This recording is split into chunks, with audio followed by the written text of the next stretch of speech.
অনন্য চিন্তয়ন্তমাং যে জন পর্যুপাসতে তেষাং নিত্যাভিযুক্তানাম যোগক্ষেমম বহম্মহম। অনন্য, অন্য চিন্তা না করে, অন্য কোনো ভাবনা না করে, নিত্য নিরন্তর অবিচ্ছিন্ন তৈলধারার ন্যায় যিনি আমার ভজন করেন, আমি দায়িত্ব নিচ্ছি তার যোগ এবং ক্ষেম অর্থাৎ তার প্রয়োজনীয় বস্তু আর সেটি সংরক্ষণ, দুটো দায়িত্ব আমি নিজ মাথায় করে বয়ে দেব। অনন্যগত চিত্তে যে আমার উপাসনা করে, তার প্রয়োজনীয় বস্তু যোগ এবং তার সুরক্ষণ রক্ষণ আমি করে দেব। আচ্ছা, মনে আছে 3 পদ জায়গা কার কাছে চেয়েছিলেন ভগবান বামন? আপনারা ভাগবত শ্রোতা, বিজ্ঞ শ্রোতা, বলি মহারাজের কাছে, তাই না? আচ্ছা, পা কটা থাকে ভগবান যখন লীলাতে আসেন? শ্রীকৃষ্ণ বা আমাদের গৌরহরি দুটোই তো। বিশ্বরূপে তার অসংখ্য হস্ত, অসংখ্য পদ, কিন্তু লীলাতে যখন আসেন তার 2 পা। তো উনি 3 পা চাইলেন কেন? 1 পাতেও তো বিশ্ব ব্রহ্মাণ্ড একটা লোমকূপে দখল করতে পারেন, 3 পা চাইলেন কেন? বলে যিনি এত বড় দাতা, যার মনে এত বড় দানের ইচ্ছা, তাকে কৃপা করব না? 1 পাদ দ্বারা উনি সপ্ত তল নিয়ে নিলেন। তল, অতল, পাতাল, রসতল, মহিতল, 7টা। আমাদের নিচে 7টা স্তর আছে, আর উপরে 7টা আছে, ভূ, ভুব, স, মহ, জন, তপ, সত্য। 1 চরণেই এই নিচের 7টা, উপরের 7টা নিয়ে নিলেন। আর একটা চরণে অনন্ত বিশ্বব্রহ্মাণ্ড দখল করে নিলেন। তখন বলছেন আর 1 পা জায়গা দাও। বলে সবই তো নিয়ে নিয়েছো, জায়গা যেমন নাই। আর তুমি 3 পদ চেয়েছিলে, এখন তো 2 পা দেখছে, আর 1 পাও তো তোমার নাই। আসলে এটা ভগবানের কত বড় কৃপা দেখুন। 2 পাতেই তো কাজ সারতে পারতেন, আর 1 পা চাইলেন কেন জানেন? যে আমাকে সর্বস্ব দিয়ে দেয়, আমিও তাকে সর্বস্ব দিতে আসি। আমিও তাকে সর্বস্ব দিতে আসি। এই জন্য নাভি থেকে একটা দিব্য চরণ প্রকাশ করলেন। বলি খুঁজে পাচ্ছেন না, অনন্ত বিশ্বব্রহ্মাণ্ডের মধ্যেই তো আমি, সবই তো দিয়ে দিয়েছি, এই চরণের জায়গা কোথায় দেব? বলির চিত্তে ভগবান প্রেরণা দিয়ে যেন জানিয়ে দিলেন, একটা জায়গা এখনো খালি আছে, একটা জায়গা তোমার খালি আছে, তোমার মাথাটা এগিয়ে দাও। তুমি যেমন সর্বস্ব আমায় দিতে চেয়েছো, আমি আর একটি চরণ দ্বারা তোমারও সর্বস্ব তোমাকেই দিতে এসছি। শুনলে অবাক হতে হয়। ওই চরণ বলি রাজার মস্তকে রেখে কি বলেছিলেন জানেন? বলি, আজ থেকে সুতল রাজ্যটা তোমার, আর এই সুতল রাজ্যে আমি তোমার দাড়ি হয়ে লাঠি নিয়ে দাঁড়িয়ে থাকব। এ আবেগতাড়িত কথা নয়, আপনাদের মন দুর্বল করার কথা নয়। যে ভগবানকে সব দিতে পারে, ভগবান বলছেন তোমার রাজ্যে আমি দাড়ি 36,000 বছর না, আমি চিরকাল তোমার দুয়ারে দাড়ি হয়ে দাঁড়িয়ে থাকব। ছিলেনও তাই। বৈকুণ্ঠে লক্ষ্মী দেবীর মন ভালো না। আরে ভগবান বৈকুণ্ঠটা থাকলে মানায়, আকাশে চন্দ্র সূর্য না থাকলে আকাশের মহিমা কি? নারদকে দেখে লক্ষ্মী দেবী বললেন, প্রভু তো নাই, বৈকুণ্ঠে প্রভু নাই। বলে প্রভু আর আসবেও না লক্ষ্মী। প্রভু বলি রাজার দুয়ারে দ্বারপাল হয়ে লাঠি নিয়ে দাঁড়িয়ে আছে, আর ফিরবে না বৈকুণ্ঠে। বলে উপায় বলুন। বলে বলি রাজা বড় দানশীল, যাও রাখি পূর্ণিমার দিনে তার হাতে গিয়ে রাখি পরিয়ে তাকে দাদা রূপে, নিজে বোন রূপে সম্বন্ধ করো। আর বলি বড় দাতা, তুমি যখন তাকে দাদা রূপে রাখি পরিয়ে দেবে, তখন তোমাকে কিছু দিতে চাইবে, সেই বরেই তুমি চেয়ে নিও যে আমার প্রিয় পরমকে তুমি এইখান থেকে মুক্তি দাও। সুধীবৃন্দ, এখানে গিয়ে লক্ষ্মী দেবী পরিয়ে দেওয়ার পরে বলেছিলেন, যে ও আমার পতি। বলি বলেছিলেন, ও যদি তোমার পতি হয়, ও আমার পরম পতি। নারদ এসে বিচার করে দিয়েছিলেন যে 8 মাস বৈকুণ্ঠে থাকবে, কিন্তু 4 মাস বলির দুয়ারে আজও ভগবান দাঁড়িয়ে। চিন্তা করতে পারেন, স্বয়ং ভগবান ভক্তকে দুয়ারে দাঁড়িয়ে হয়ে দাঁড়াবে তুমি? বলো, ভক্তি যে সর্বসময় দেয়, আমি তার দুয়ারে দ্বারপাল হয়েও দাঁড়িয়ে থাকি। এই রহস্য সদ্গুরুদেবের কৃপা। শুদ্ধ ভক্ত সঙ্গ না করলে এই ভাবও জাগবে না। যে যেমন সঙ্গ করে তার ভিতর তেমন রঙ্গ প্রকাশ হয়। শুদ্ধ ভক্তের সঙ্গ না করলে, শুদ্ধ ভক্তমুখে এই নিষ্কিঞ্চন নিষ্কপট ভাগবত না শুনলে এই ভাবনাটাও আমাদের মনে জাগবে না। এই জন্য সুখদেব গোস্বামী স্মরণ করে দিয়েছেন প্রথমেই ভাগবতের, ধর্ম পর্জিত কৈতবত্র পরাং নির্মৎ শরণং শতম। দেখো, ধর্ম অর্থ কাম মোক্ষ, এই কপটতা রেখো না, এটি চেয়েও না, তাহলে ভক্তি হবে না। ভাগবত হলো নিষ্কপট সাত্ত্বিক সর্ববেদান্তের সার, ভক্তিময় সাত্ত্বিক শাস্ত্র ভাগবত। ওইখানে ধর্মত্ব কামমোক্ষ যদি নিজের চাওয়ার সসুখ বাসনা থাকে, এই ভক্তি ক্রিয়া করবে না। সুধীজন, এই যে ভক্তির কাছে বশ ভগবান, চলুন বৃন্দাবনে গিরি গোবর্ধনে আমরা সুরদাসজির একটু চরিত্র গুণগাথা শ্রবণ করি। ভগবানের গুণগাথা আর ভক্তের চরিত্র গাথা। একটু বাইরে ঘুরিয়ে আনুন, ওকে বাইরে ঘুরিয়ে আনুন। জয় শ্রী রাধে। ঠিক আছে, লাগবে না, বসুন। চলুন আমরা সুরদাসের মহিমা কথা শ্রবণ করি। ভক্তের ভক্তির বশ কিভাবে ভগবান।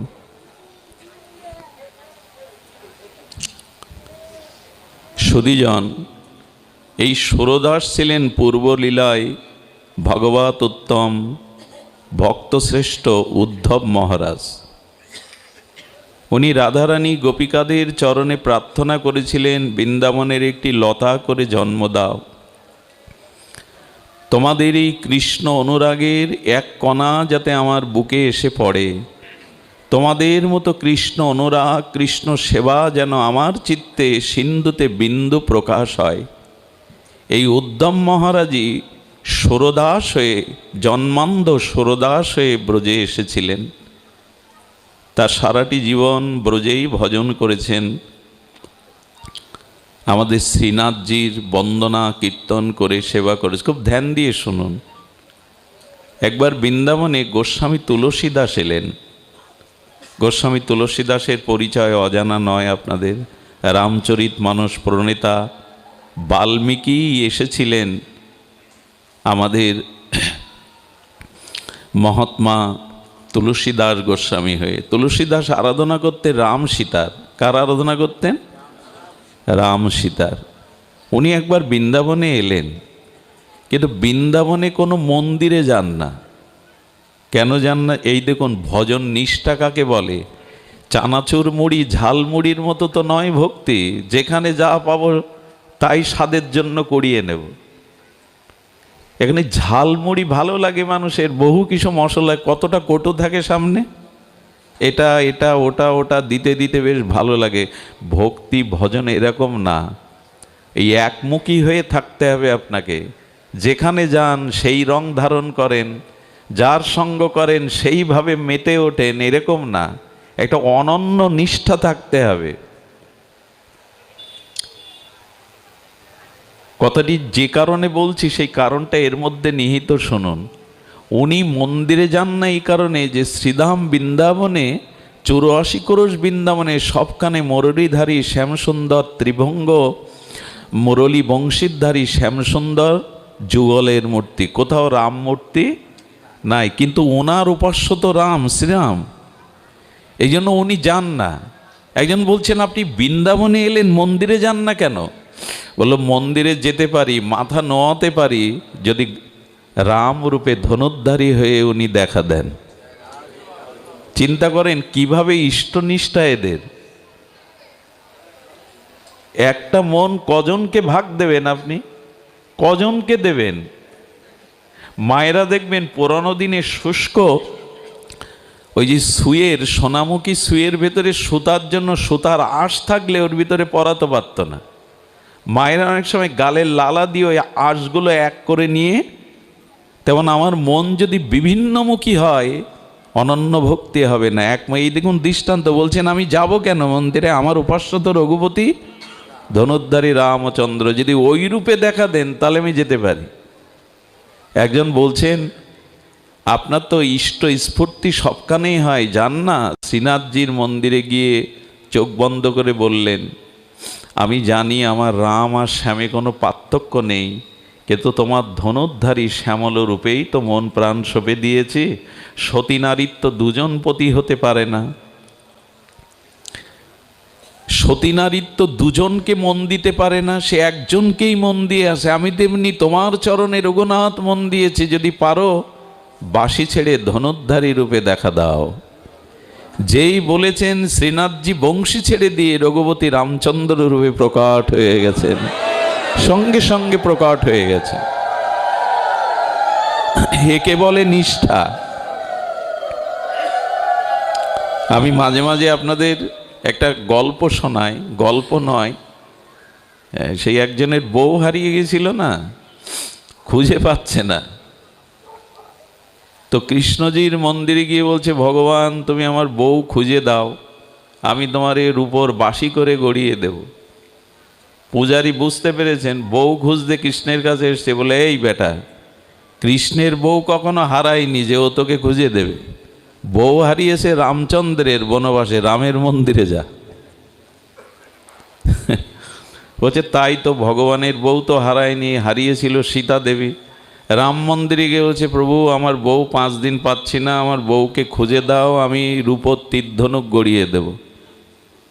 পাশে পূজারী বলছেন প্রভুর জগৎমাতা সীতা হারিয়ে গিয়েছিল কিন্তু প্রভু খুঁজে পায়নি, প্রভুর বউ প্রভু খুঁজে পায়নি, খুঁজে দিয়েছিল হনুমান, পাশে হনুমানের মন্দির, ওখানে যাও। আমাদের দুর্দশা এই, কামনা পূরণ হলো না তো এদারে ওদারে সেদারে কতজনের দ্বারে ঘুরে বেড়ায়। শেষ পর্যন্ত যারা ওই আউলি টাউলি হয় তাদের বাড়িও যায়, মাদুলি তাবিজ যেখানে যা পায়। এক মন সতী নারী কপুরুষকে দেবে?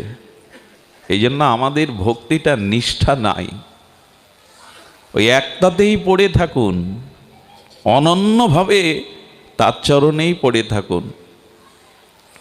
তো যখন দেখা দিয়েছে এই কথাটা প্রচার হয়ে গেল বৃন্দাবনে, একদিন এই সুরদাসের সাথেই সাক্ষাৎ হয়ে গেল তুলসীদাসের।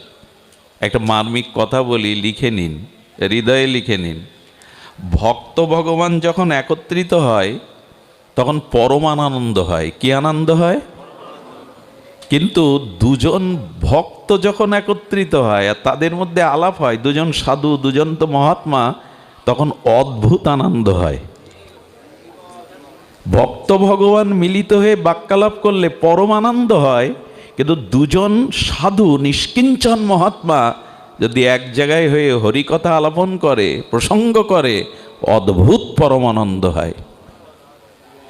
দুজন সাধু যখন কথা বলবে দূরে দাঁড়িয়ে চুপচাপ শুনবেন, দেখবেন অনেক অজানা উত্তর, অনেক জানা ওর মধ্যে দিয়ে এসে যাবে, শুধু ওদের কথা দূরে দাঁড়িয়ে শুনলে। ভগবত প্রসঙ্গ ছাড়া তো ওনারা অন্য কিছু করেন না। আর সে কথাগুলো তত্ত্ববহ। একদিকে উদ্ধব স্বরূপে সুরদাস, একদিকে তুলসীদাস গোস্বামী, দুই সাধুর মিলনে জমে গেল ভগবানের অসমধ্য মাধুর্য কথা। বলতে বলতে তুলসীদাস নাম প্রসঙ্গে এসেছেন, ভগবানের নাম প্রসঙ্গ, তখন বলছে আমার রাম নামই বড়। আর সুরদাস কার সাধনা করেন?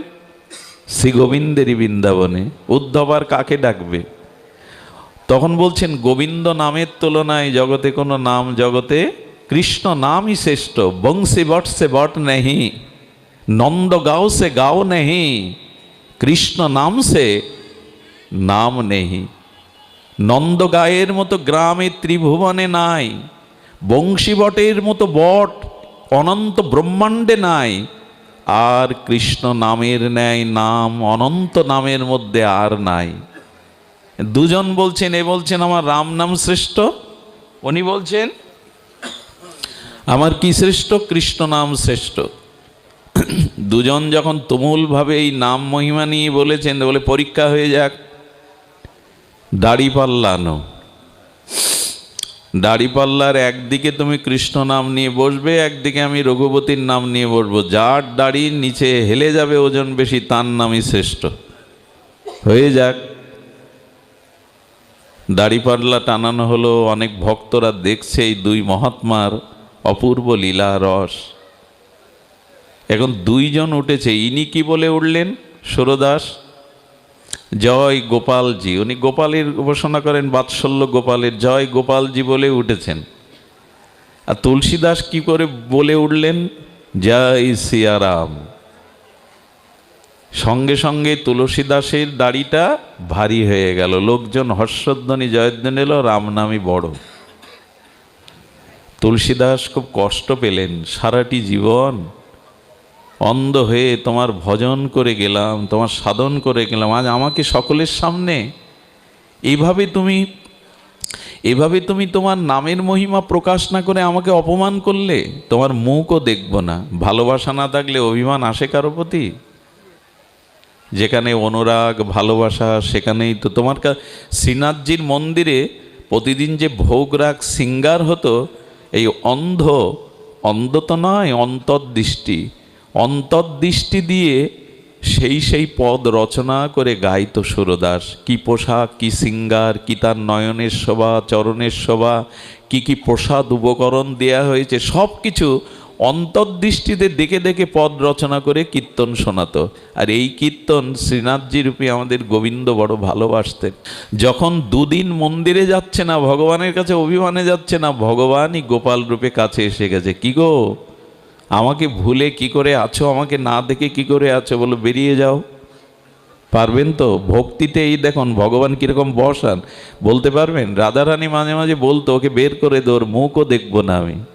কুঞ্জ দুয়ারে নিকুঞ্জ মন্দিরে শ্যামসুন্দর হাত জড়ো করে ললিতা বিশাখার কাছে বলতো, ললিতা বিশাখা একবার প্রেমময়ীর অনুমতি নাও, আমি তার চরণ সেবার জন্য একটু ভেতরে প্রবেশ যাতে করতে পারি। মাঝে মাঝে তাড়িয়ে দিত, ওর মুখ দেখবো না, ওর সাথে কথা বলবো না, তাড়িয়ে দে। কখন বলা যায়? এই দেখুন ভক্তিতে ভগবান কিভাবে বসান। উনি অনুমতি নেবেন রাধারানীর চরণ সেবার জন্য, দর্শনের জন্য, তাই ললিতা বিশাখার কাছে হাত জোড় করেছেন। আহা, এসে বলছে অভিমান কেন করছো? বলি তুমি জানো না তোমার নামের মহিমা? যদি সুমেরু পর্বত সমান সুবর্ণ কেউ দান করে, যদি সূর্যগ্রহণে কোটি কোটি দুগ্ধবতী গাভী কেউ দান করে, কেউ যদি কল্পকাল আর পুষ্কর তীর্থে গঙ্গা তীরে বাস করে, তবু তোমার এক কৃষ্ণ নামের কোটি অংশের এক অংশও হবে না এগুলি। আর সেই নাম সারা জীবন লালন পালন করে আজ রাম নামে জয়ী হয়ে গেল, তোমার নামের মহিমা তুমি প্রকাশ করলে না, যাও চলে যাও। গোবিন্দ তখন বলছেন, এত অভিমান কেন করছো? দোষটা তোমার না আমার। এই যে আমার নাম হেরে গেল, এ দোষ তোমার না আমার। ভক্ত ভগবানের সাথে কথা দেখুন, বলি দোষ তোমার না আমার, মানে আমি সারা জীবন তো তোমার নাম করছি, উঠলাম দাড়িপাল্লায়, কেন ওর দাড়িপাল্লা ভারী হয়ে গেল? বলে এই জন্য তো বলছি দোষ তোমার, দায় চাপাচ্ছ আমার উপরে। গোবিন্দ বলছেন দোষ তোমার, দায় চাপাচ্ছ আমার উপরে। বলে আমার কি দোষ? দোষ তোমার চরণ আশ্রয় করে ভজন করছি। বলো শুনবে তো? বলো বলো। বলেন আচ্ছা, দাড়িতে ওঠার সময় তুমি কি বলেছিলে আর তুলসীদাস কি বলেছিল মনে আছে? বলে হ্যাঁ আছে। তুমি কি বলেছিলে? বলেছিলে জয় গোপাল। শুধু আমার নাম তো নিয়েছিলে তুমি, তুলসীদাস কার নাম নিয়েছিল? জয় সিয়ারাম।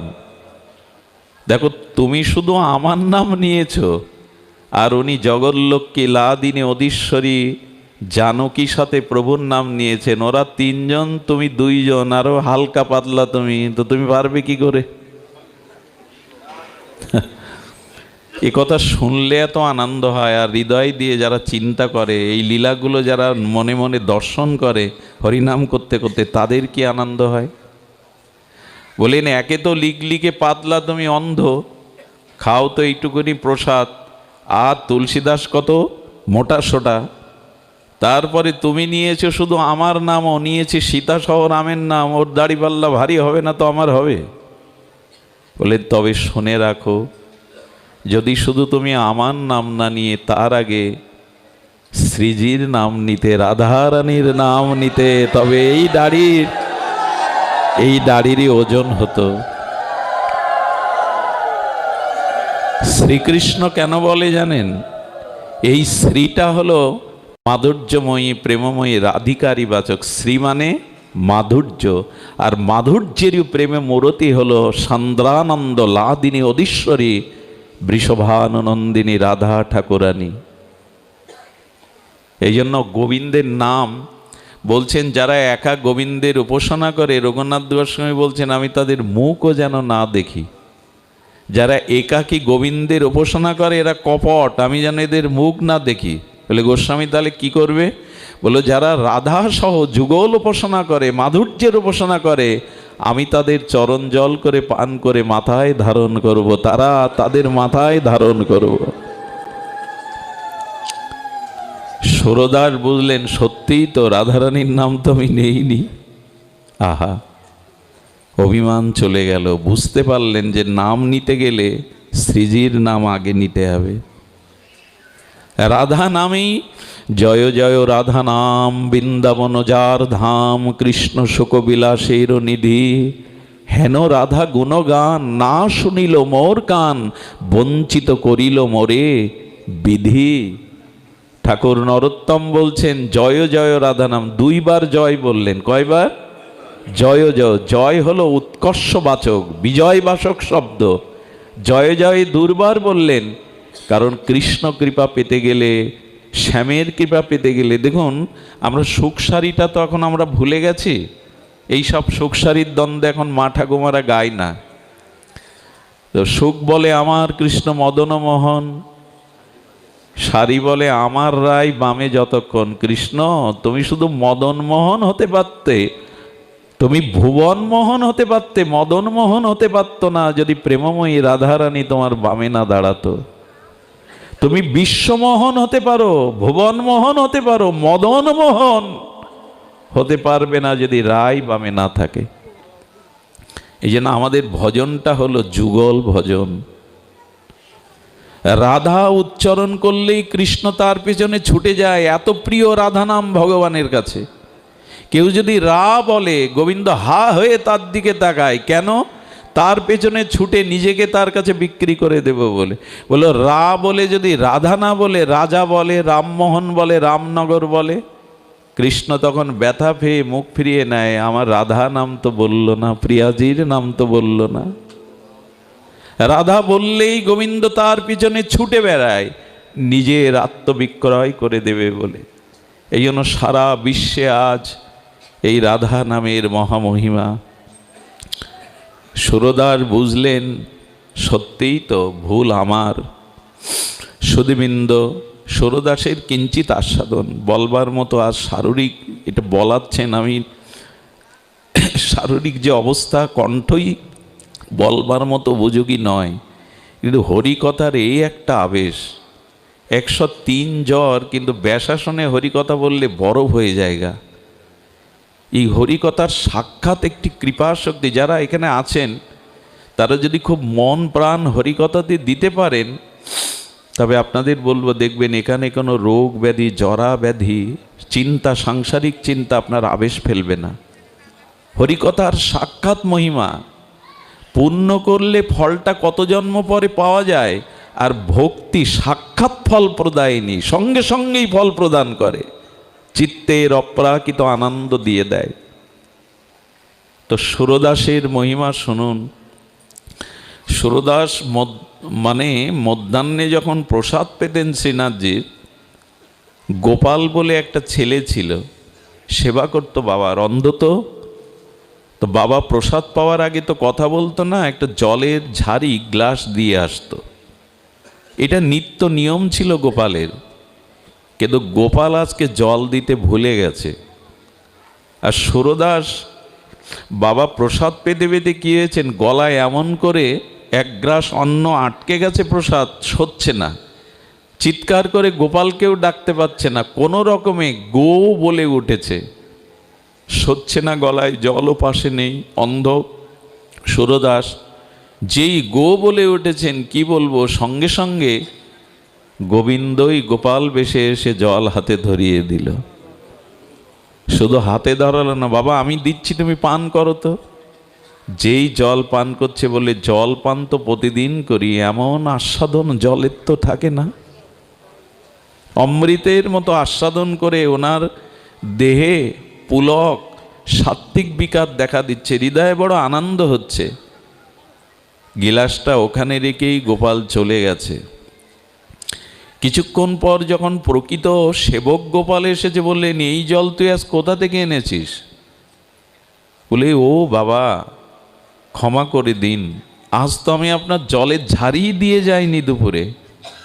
আমার পরে মনে পড়ে বলো অনুশোচনা হচ্ছে, বাবা আজকে আপনি যখনই বলেছি তুই ঝাড়ি দিসনি, বলো না আমি জলের ঝাড়ি দেইনি তো। সঙ্গে সঙ্গে বলছে, যা তো শ্রীনাথজির মন্দিরে দেখে হয় তো শ্রীনাথজির নিজের সেবার গ্লাসটা ওখানে আছে কিনা। গোপাল মন্দিরে গিয়ে দেখে শ্রীনাথজির যে গ্লাসটা, সেই গ্লাস ওখানে নাই, সেই গ্লাসটাই নিয়ে এসেছিলেন সুরদাসের জন্য, ওনার কুঠি হাতে রেখে চলে গেছে। বললেন, গোপাল শ্রীনাথ তুমি জল দিতে এসেছো? ভক্তি বশ ও পুরুষ, বলছিলাম না ভক্তির বশ কিভাবে হন। আচ্ছা অন্যকে পাঠাতে পারতেন না গোবিন্দ? ওই গোপালকেও তো মনে করিয়ে দিতে পারতেন। কিন্তু ভগবান বললেন, ভক্ত শুধু আমার সেবা করে আনন্দ পায় না, আমারও স্বাদ হয় হাতে করে ভক্তের সেবা করতে। ভক্তের সেবা করতে ভগবানেরও বড় স্বাদ হয়, মাঝে মাঝে এই জন্য চলে আসেন তিনি।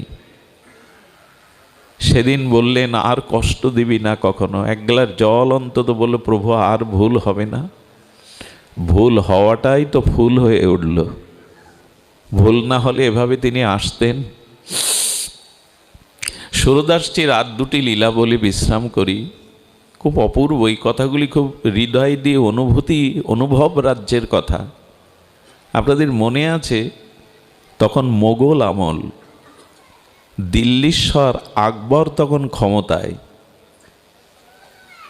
এই 50 বছর মোগল সাম্রাজ্যের এই প্রচণ্ডশালী সম্রাট আকবর তখন বাস করেন বৃন্দাবনের অদূরে আগ্রাতে। আগ্রাতে বাস করেন আকবর।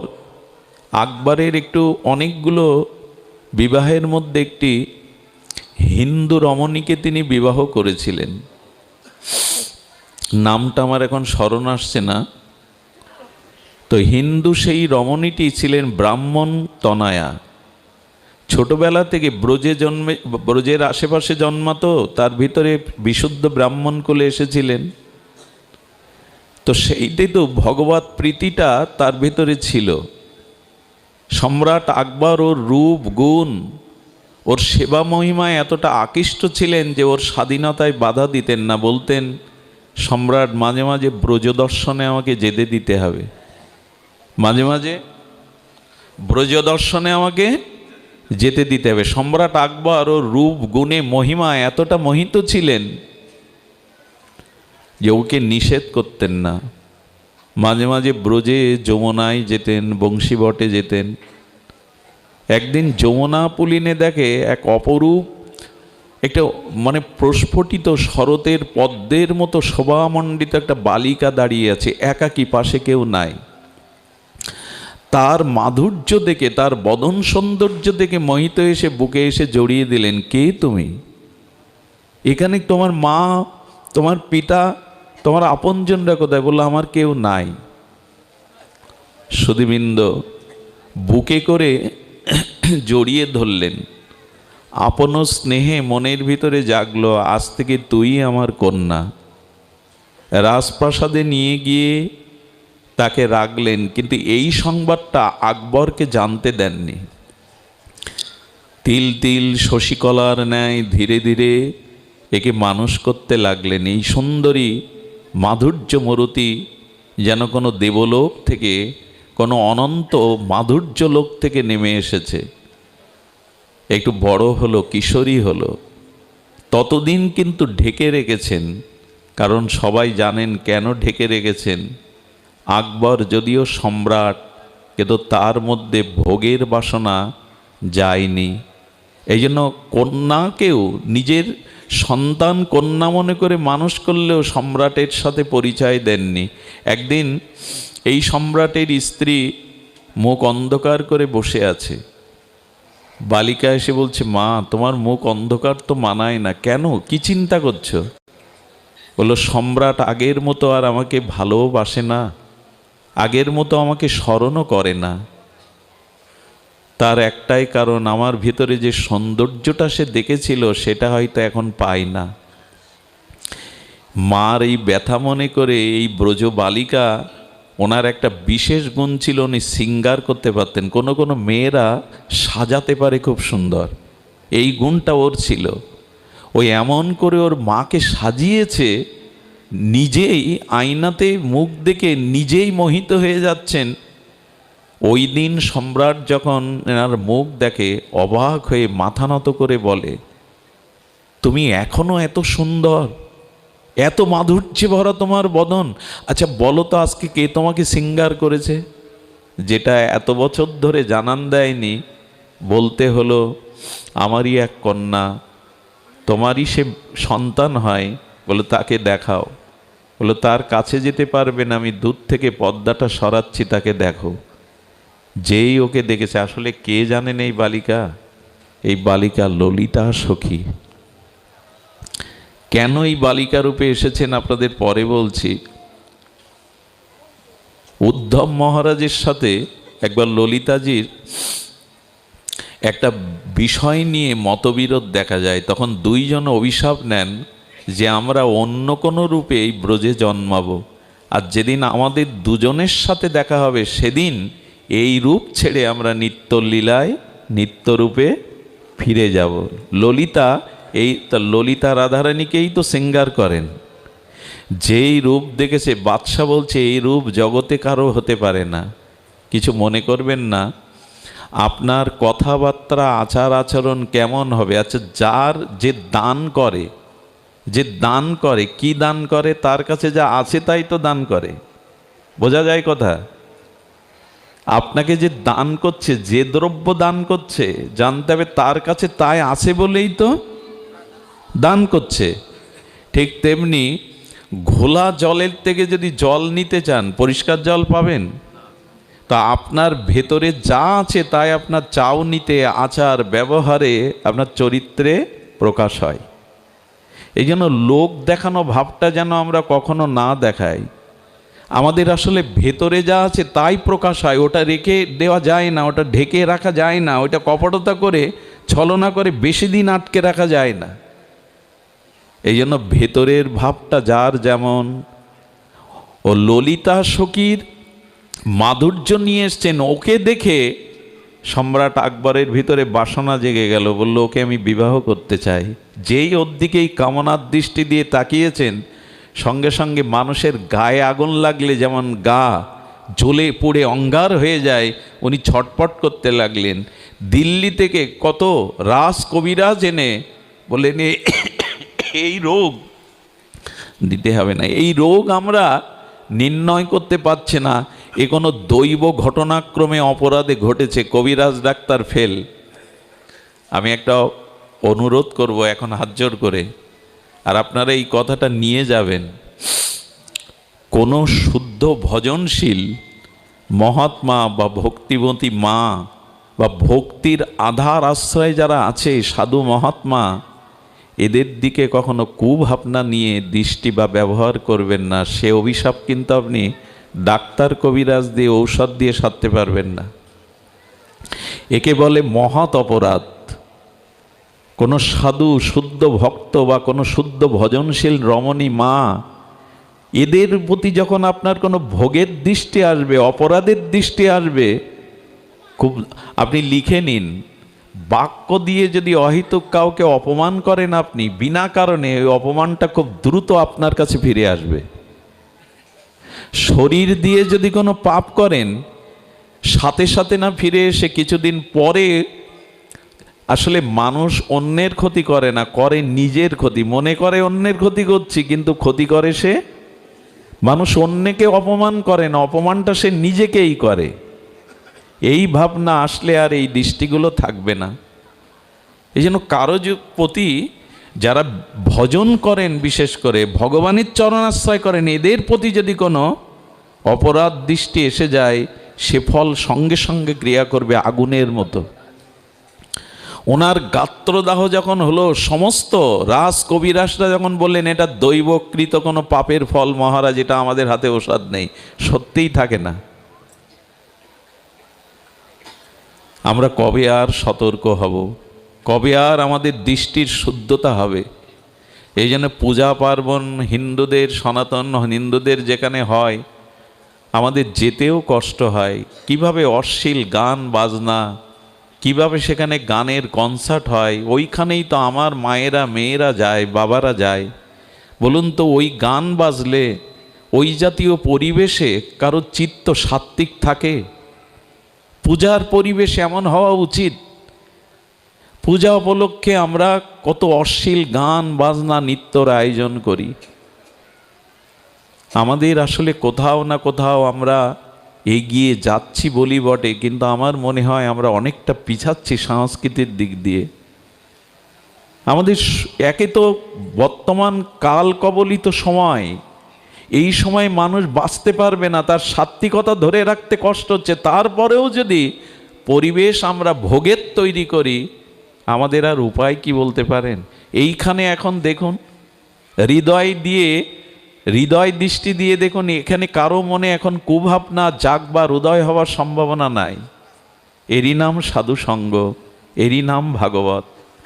এখানে একটা গানের কনসার্ট দিন, শিল্পীদের নিয়ে নাচা গাওয়া করুন, ডিজে বাজান, দেখবেন এই মানুষগুলোই যদি আমরা এখানে থাকি, সবাই থাকবেন না জানি, আসবেন না, কিন্তু যারা থাকবে তাদের চিত্তবৃত্তি এমন থাকবে না। এই জন্য আমাদের দৃষ্টিভঙ্গিকে বদলাবার জন্য সাধুসঙ্গ ভাগবত, এছাড়া অন্য কোনো ঔষধ নাই। কিন্তু আজ তো ভাগবতই শুনতে চায় না মানুষ। কি বকবক করবে? বাঁশি নেই, বেহালা নেই, নাচ নেই, গান নেই, ক্যাসিও নেই, কি দুটো মুখের কথা। কিন্তু ভাগবত এটাই বলে দেয়, এটাই চিত্তশুদ্ধির একমাত্র উপায়। প্রবিষ্ট করণরন্ধেন সানাং ভাব সারুরুহম ধুনতি সমলং কৃষ্ণ সলিলস্য জাত শরত সদ্য হৃদয় অবরুদ্ধতি শুশ্রবি তৎক্ষণাৎ। ভাগবত বললেন, শ্রবণ করার বাসনা যখনই তোমার হৃদয়ে জাগবে, তখনই গোবিন্দ তোমার হৃদয়কে শুশ্রূষা পরিষ্কার করতে শুরু করবে। শোনো নি ভাগবত, কিন্তু সাধুমুখে হরিকথা শোনার ইচ্ছা যখন জাগবে, তোমার হৃদয়ে গোবিন্দ আবদ্ধ হয়ে পড়বে, বাধা পড়বে। সদ্য অবরুদ্ধতি তৎক্ষণাৎ গোবিন্দ তোমার হৃদয়ে বাধা পড়বে।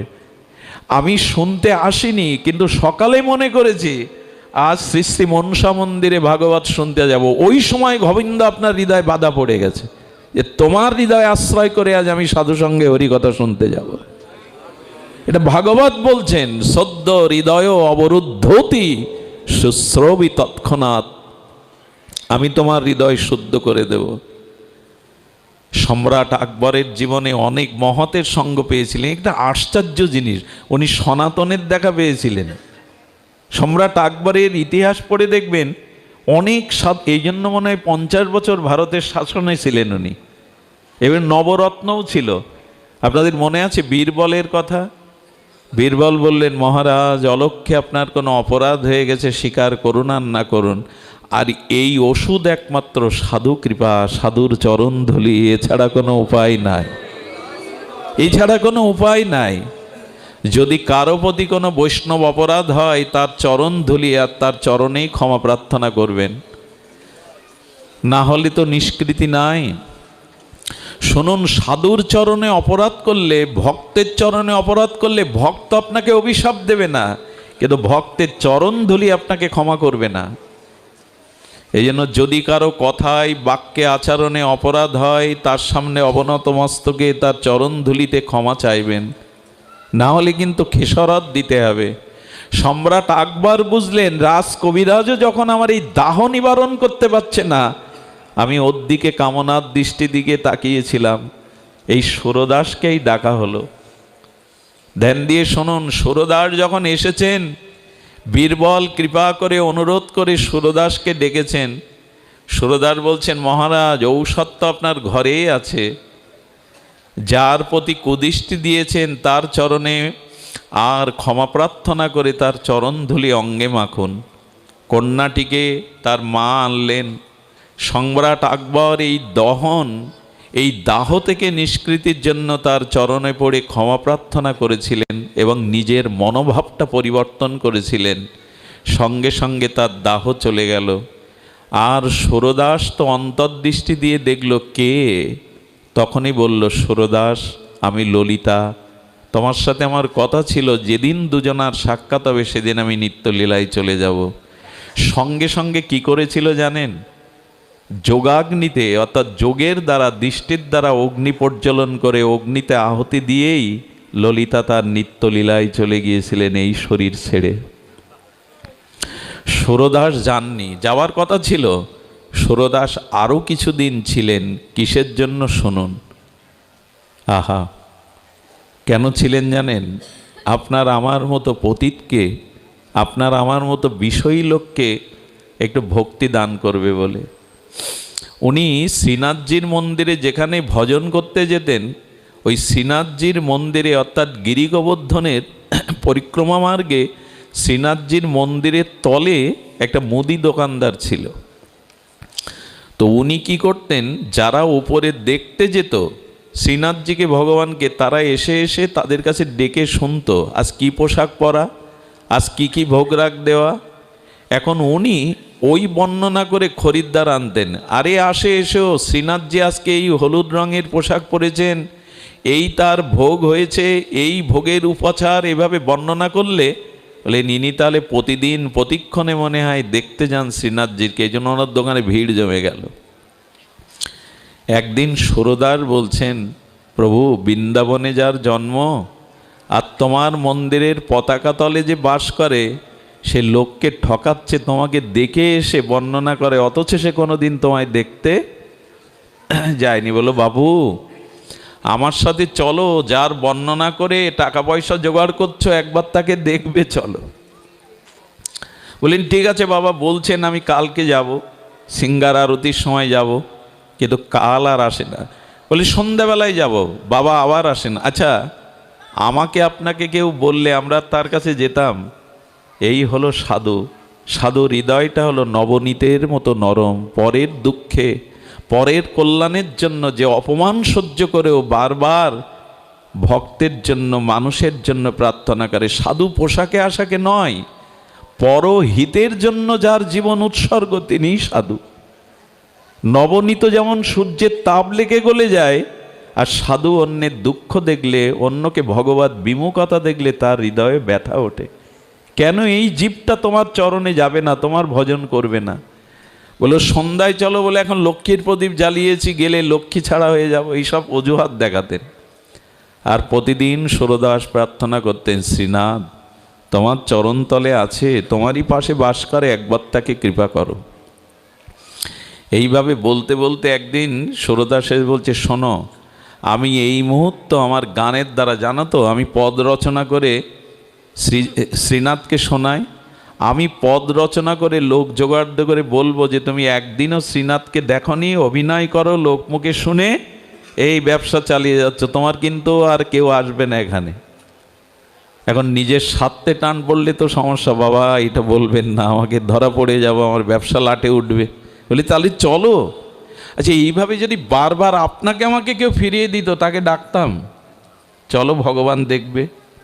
এই হলো সাধু, এই হলো মহাত্মা, যিনি অপমান লাঞ্ছনা সহ্য করেও অন্যকে কৃষ্ণমুখী করার চেষ্টা করেন।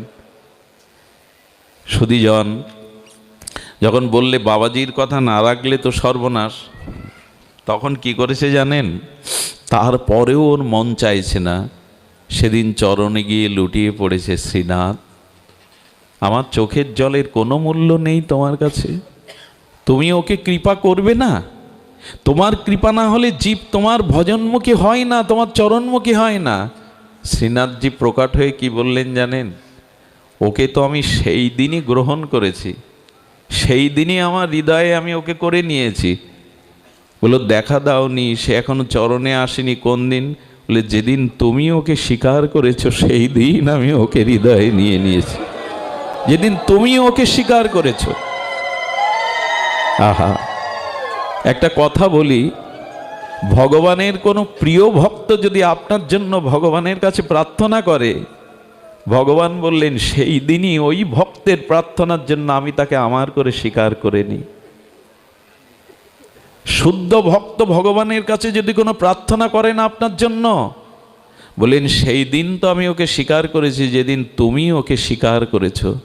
এই জন্য ভগবান আপনাকে চান এটা বড় কথা না, ভক্ত আপনাকে চান কি না। আগে ভক্ত কৃপা, তারপরেই ভগবানের কৃপা। এই দেখুন সেটাই বলছেন,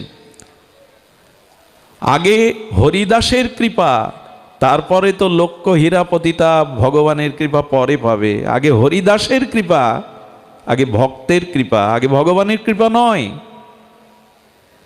তখনই ওর মনে প্রেরণা দিয়ে আর ও নিচে থেকে তখন ওপরে উঠল, চরণ ধরে বলল ওকে একবার তোমার রূপের মাধুর্য এক ছটা দেখিয়ে দাও বিজুরি চমকের মতো।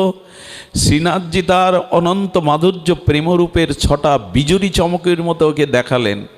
সেই দিনই তৎকালীন সময়ে 700 বছর প্রায় আগে সেই সমস্ত 60,000 টাকায় পর্যন্ত আয় করেছিল, দোকান বন্ধ করে সেই টাকা সুরদাসের চরণে প্রণাম করে বলেছিল আমার নিঃশ্বাস আর আয়ু এই সম্পদ আমি বৃথা ব্যয় করেছি, কিন্তু সারা জীবন যা আয় করেছি এই সম্পদ আপনার চরণে দিলাম, আপনি যাতে গোবিন্দ সেবায় লাগে সেই সেবার জন্য নিবেদন করবেন। আমি আমার নিঃশ্বাস আয়ু সম্পদ কাজে লাগাইনি, কিন্তু সারা জীবন যা আয় করেছি আপনার চরণে দিলাম, আপনি শ্রীনাথজির সেবায় লাগান। সব ছেড়ে দিয়ে পড়ে থাকলো। কেন হয় এমনটা জানেন? যদি ভক্তের কৃপা হয়। সুরদাসের ইচ্ছা হলো চলে যাওয়ার। একদিন ওনার বল্লভাচার্য, ওনার গুরুদেব শ্রীনাথজি গোবিন্দকে শৃঙ্গার করছেন, কিন্তু মুখে হাসি নেই, আনন্দ নেই। বিগ্রহকে আরতি করে সেবা করে যদি বিগ্রহের ঠোঁটের কোণে নয়ন কোণে হাসি না দেখতে পান, জানবেন উনি আপনার সেবা গ্রহণ করেননি। যেদিন গ্রহণ করবে সেদিন বিগ্রহের দিকে তাকিয়ে দেখবেন ওনার ঠোঁটের কোণে মধুর একটা হাসি লেগে আছে, চোখের কোণে আনন্দের রেশ লেগে আছে, এতেই বুঝবেন আপনার সেবা তিনি গ্রহণ করেছেন। দেখছেন শ্রীনাথজির মুখ আধার, শ্রীনাথজির মুখ প্রসন্ন না।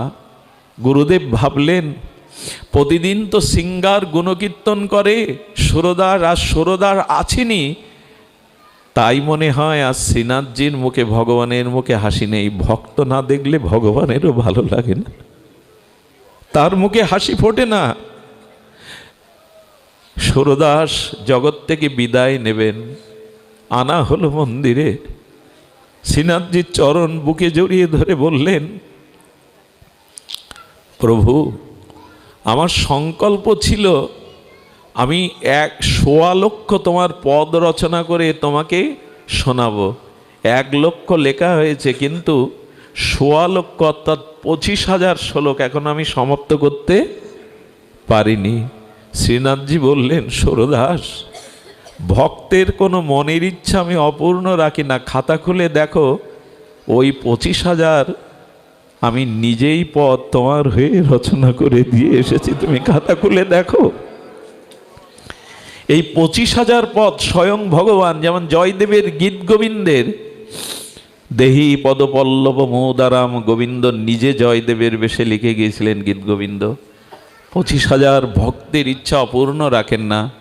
সুরদাস ভগবানের চরণকে বুকে নিয়ে আর প্রেমশ্রু বিগলিত করতে চিরদিনের মতো নিত্যলীলায় প্রবেশ করলেন। ভক্তের ভক্তির কাছে ভগবান এমনি করেই চিরদিন বশ হন। জয় হোক আপনাদের, মঙ্গল হোক আপনাদের, কল্যাণ হোক আপনাদের। আসুন আমরা ভগবানের শুদ্ধ ভক্তির পথে এগিয়ে যাই। আজ এইটুকুই। মহাপ্রভুর কৃপা হলে আগামীতে আপনাদের সান্নিধ্যে হরিকথার সাধুসঙ্গের ইচ্ছা অভিলাষ রেখে আজকের মতো হরিকথার এখানেই বিশ্রাম। শ্রীগুরু প্রেমানন্দে হরি বল।